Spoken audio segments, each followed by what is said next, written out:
Haleluya, puji Tuhan, kita ketemu kembali dalam satu perenungan pada hari ini.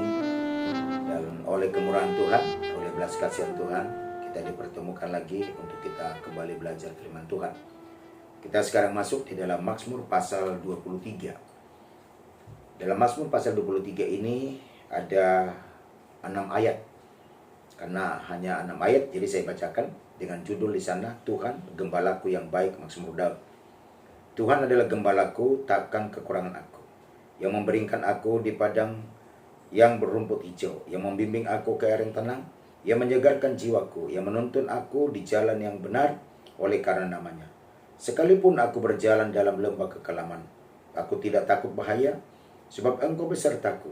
Gadamu dan tongkatmu, itulah yang menghibur aku. Engkau menyediakan hidangan bagiku di hadapan lawanku. Engkau mengurapi kepalaku dengan minyak, pialaku penuh melimpah.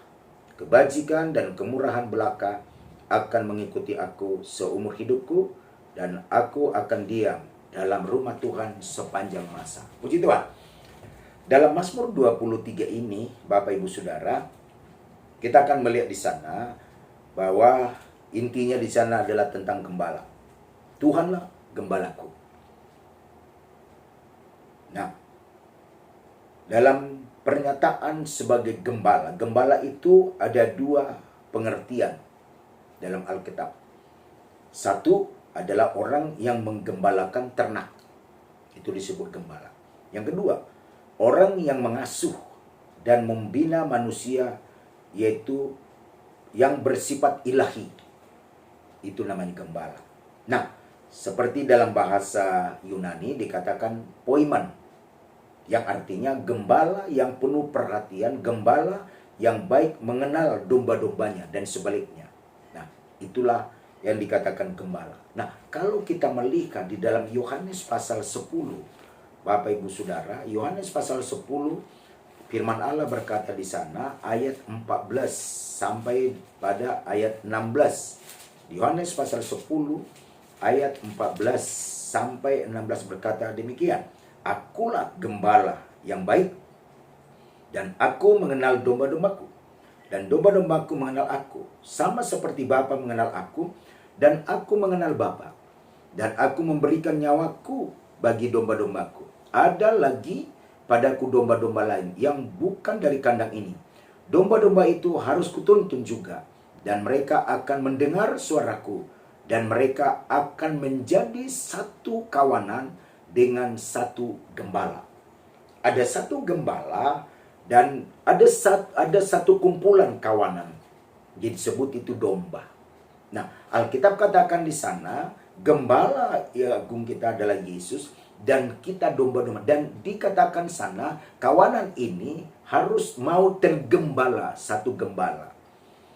Jadi kalau berbagai-bagai atau 2-3 gembalanya itu namanya bukan satu kawanan. Satu kawanan dikatakan sini dalam Yohanes pasal 10 ayat 16, satu kawanan dengan satu gembala. Nah, lalu dikatakan sana oleh firman Allah Mazmur 23, Tuhanlah gembala. Nah, Tuhan jadi gembala kita, kita domba-dombanya mau digembalakan dalam penggembalaan secara Tuhan dengan kita yang disebut gembala agung. Nah, dalam lokal pun ada yang diutus Tuhan lokal. Dalam satu pelayanan ada satu gembala lokal yang dipercayakan Tuhan. Nah, lalu di situ ada satu kawanan, itulah namanya domba atau umat Tuhan.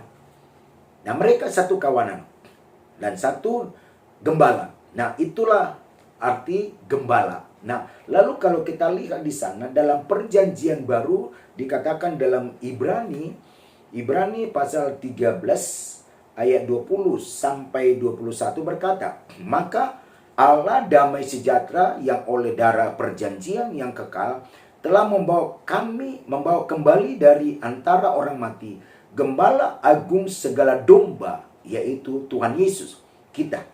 Kiranya memperlengkapi kamu dengan segala yang baik untuk melakukan kehendaknya dan mengerjakan di dalam kita apa yang berkenan kepadanya oleh Yesus Kristus. Bagi dialah kemuliaan sampai selama-lamanya. Amin. Nah, dalam Ibrani mengatakan bahwa kita memiliki gembala. Jadi satu gembala lokal, tapi di atas gembala-gembala ada gembala agung kita. Itu namanya dalam Ibrani pasal 13 ini, itu gembala agung. Dengan darahnya yang sudah tertumpah di bukit Golgota untuk menebus kita, itu disebut darah perjanjian. Makanya dikatakan di sana oleh firman Allah bahwa Tuhanlah gembalaku. Artinya Tuhanlah menjadi penuntun kita. Sehingga saya boleh sampaikan satu temanya, jadilah menjadi domba yang mau digembalakan. Siapa gembala agung kita? Yesus dikatakan. Nah, kalau kita lihat dalam 1 Petrus pasal, dikatakan sana pasal 5 ayat 4, 1 Petrus dikatakan sana pasal 5 ayat 4 dikatakan, maka kamu apabila gembala agung datang, kamu akan menerima mahkota kemuliaan yang tidak dapat layu. Jadi kita sebagai dombanya gembala agung. Nah, selama perjalanan kita itu mau digembalakan, mau dituntun, mau dibina, mau dengar-dengaran, tidak membantah, ya, nurut, patuh, ya. Itu yang suka melawan itu bukan domba. Tapi domba adalah yang nurut, patuh. Satu kumpulan yang dengar-dengaran, itu domba. Nah, domba ini itulah umat Tuhan, itulah kita. Allah lah Yesus sebagai gembala agung kita. Nah, bagi orang yang mau digembalakan, mau dituntun, mau dibina, mau dididik oleh firman Allah, Alkitab katakan dalam 1 Petrus pasal 5 ayat 4, maka gembala agung Yesus Tuhan kita kelak akan memberikan mahkota kemuliaan. Jadi banggalah kita, satu kali kelak Tuhan akan taruh mahkota kemuliaan bagi kita yang tidak pernah layu. Tetapi kepada siapa? Kepada orang yang mau, dikatakan Yohanes pasal 10, yang mau dimasukkan dalam satu kawanan, satu penggembalaan. Nah, itu yang mau patuh kepada firman sebagai Yesus Tuhan kita, yang menjadi penopang penolong kita. Nah, itu yang dikatakan di sana, sehingga kita harus pahami dulu posisi kita dan posisinya Allah sebagai gembala kita. Jadi kita harus tahu dulu gembala itu yang bagaimana. Nah, kita adalah disebut menjadi domba-dombanya Tuhan. Umat-umatnya Tuhan, ya. Itu istilahnya sekarang, umat-umatnya Tuhan. Nah, gembala agung kita itulah yang membina. Jadi dibina kita, dibina sifat kita, dibina karakter kita, dibina kerohanian kita. Nah, kalau yang mau dibina, mau dididik, mau diarahkan untuk merendahkan hati di bawah kaki Tuhan, nah, maka dikatakan sana, itulah domba. Domba. Kalau masih suka melawan, itu Alkitab katakan itu bukan domba. Domba itu nurut, patuh, dengar-dengaran.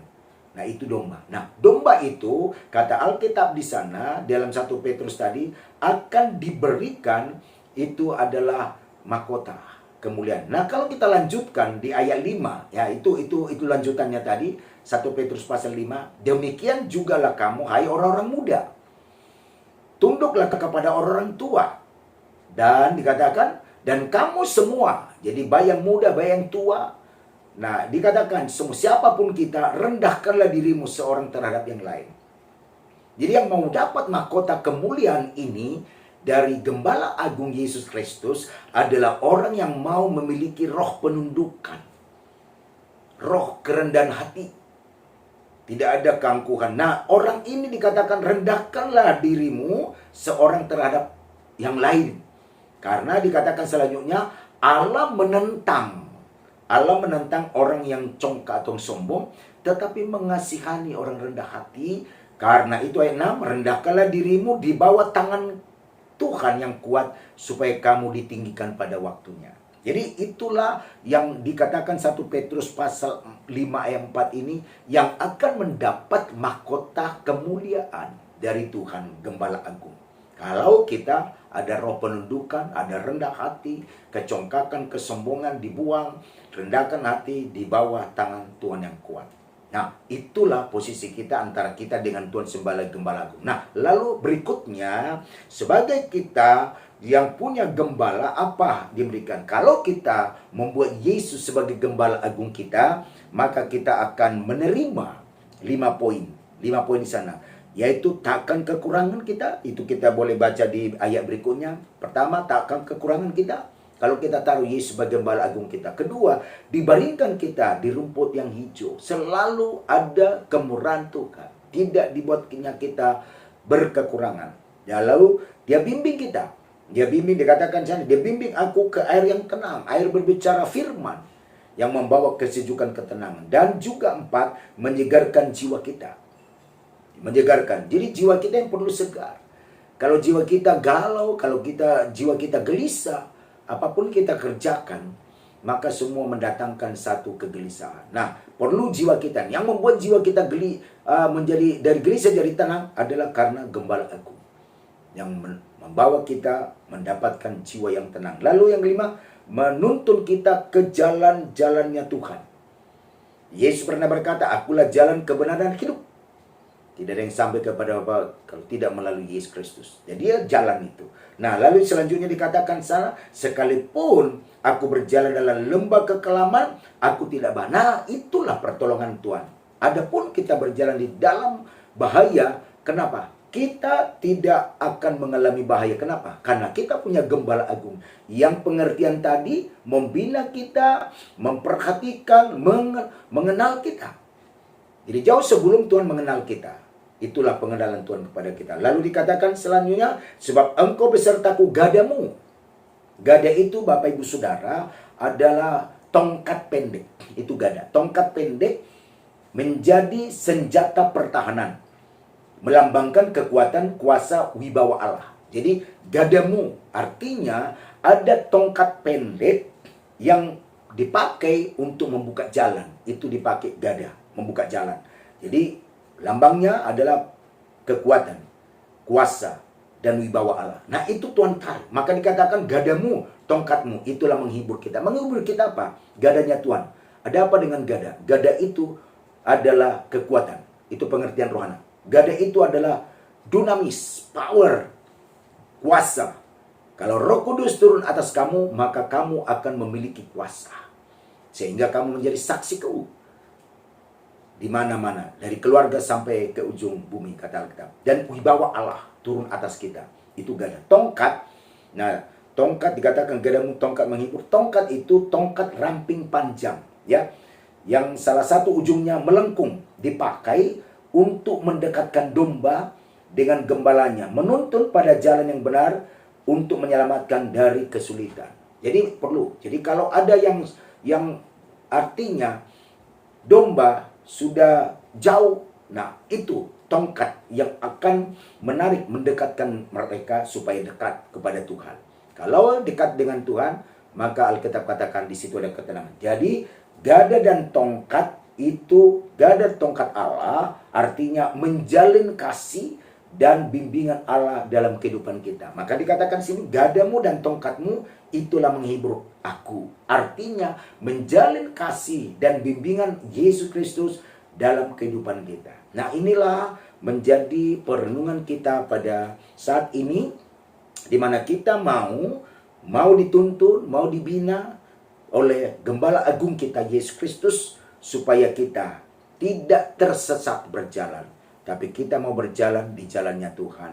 Kiranya Roh Kudus menolong saudara. Taruhlah Gembala Agung itu menjadi penuntun jalanmu. Itu firman. Yesus adalah firman, Yohanes 1 ayat 1. Yesus adalah firman. Membimbing, menuntun, supaya gadanya, tongkatnya, itulah membawa kita kepada kehidupan yang berkenan. Sehingga kita mendapat satu kelak mahkota kemuliaan. Puji Tuhan. Roh Kudus kiranya memberikan pemahaman lebih dalam, lebih jauh, dan memberikan kita berkat, kebaikan, dan kasih karunia Tuhan. Tuhan Yesus menolong kita sepanjang hari, melindungi, memberkati kita. Haleluya.